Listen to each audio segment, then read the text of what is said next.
नमस्कार मंडळी, मी स्नेहल. तुम्हा सगळ्यांचं स्वागत आहे आजच्या माझ्या नवीन व्हिडिओमध्ये. तर आज आपण पाहणार आहोत केसांच्या वाढीसाठी केस सिल्की, शायनी आणि सॉफ्ट होण्यासाठी मेहंदी कशा पद्धतीने भिजवावी. तर मी तुम्हाला या व्हिडिओमध्ये स्टेप बाय स्टेप मेहंदी कशा पद्धतीने भिजवावी, मी कोणते कोणते प्रोडक्ट या मेहंदी भिजवण्यासाठी याच्यामध्ये वापरलेले आहेत मेहंदी भिजवण्यासाठी. चला तर बघूया. व्हिडिओ स्किप न करता शेवटपर्यंत नक्की पाहत राहा. सगळ्यात अगोदर मी ते कोरफडीचा रस बनवून घेतलेला आहे. कोरफडीचा गर काढून मिक्सरला बारीक करून घेतलेला आहे. त्यानंतर मी याच्यामध्ये मिक्स करणार आहे हे साधं पाणी घेतलेलं आहे आणि त्याच्यामध्ये 3 ते 4 चम्मच चहा पावडर गरम करून उकळून घेतलेला आहे. हे बघा, व्यवस्थित उकळून घ्यायचे. याचा त्या पाण्याचा कलर असा होतो. आणि याच्यानंतर मी घेतलेली आहे इथे लोखंडी कढई घेतलेली आहे आणि ही लोखंडी कढई आहे, त्यामुळे ही थोडीशी काळी दिसत आहे. आणि मी लावणार आहे 2 पॅकेट गणपती छाप मेहंदीचे. तर सगळ्यात अगोदर आपण ही मेहंदी याच्यामध्ये टाकून घेऊयात. कट करून घेते हे पॅकेट.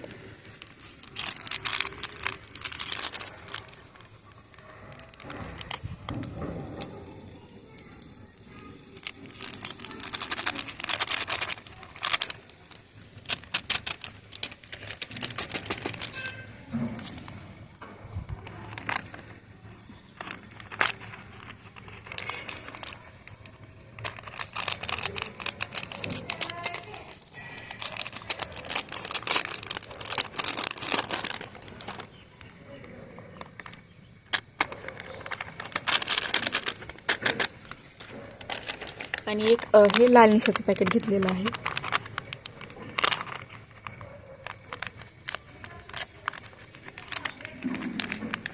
तुम्ही मेहंदी तुमच्या आवडीने घेऊ शकता. कोणी काळी मेहंदी लावते, कोणी लाल मेहंदी लावते. मी तरी गणपतीच्या लाल आणि निशा लाल मेहंदी लावते. तर बघा, ह्या मेहंदीचे पॅकेट सगळे व्यवस्थित फोडून घेतलेले आहेत.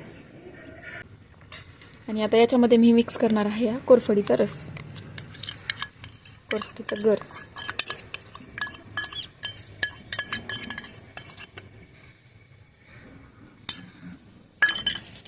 आणि हे जे काही आपण पाणी करून घेतलेलं आहे तेही याच्यामध्ये आता मिक्स करणार आहे.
याच्यामध्ये थोडंसं मी घालणार आहे नॉर्मल वॉटर.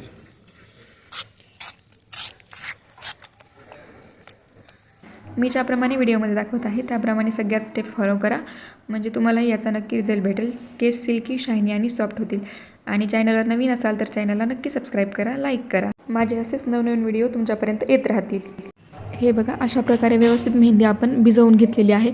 त्याच्यामध्ये एकही गाठ राहणार नाही याची काळजी घ्यायची. व्यवस्थित त्या गाठी फोडून घ्यायच्या आणि कमीत कमी आपल्याला 3 तास ही मेहंदी भिजवून ठेवायची आहे. मगच नंतर आपल्या केसावरती अप्लाय करायची आहे. ते 3 तासासाठी मी याला तासच ठेवणार आहे. 3 तास मेहंदी भिजवल्याच्या नंतर आता मी माझ्या केसांना लावून घेणार आहे. आणि व्यवस्थित लावून घ्यायची आणि 2 ते 2.5 तासांनी व्यवस्थित हेअर वॉश करून घ्यायचा. शॅम्पू नाही लावायचा, नंतर दुसऱ्या दिवशी शॅम्पू लावायचा. तर तुम्ही बघू शकता रिझल्ट किती सुंदर आलेला आहे. सिल्की, शायनी आणि सॉफ्ट केस झालेले आहेत माझे.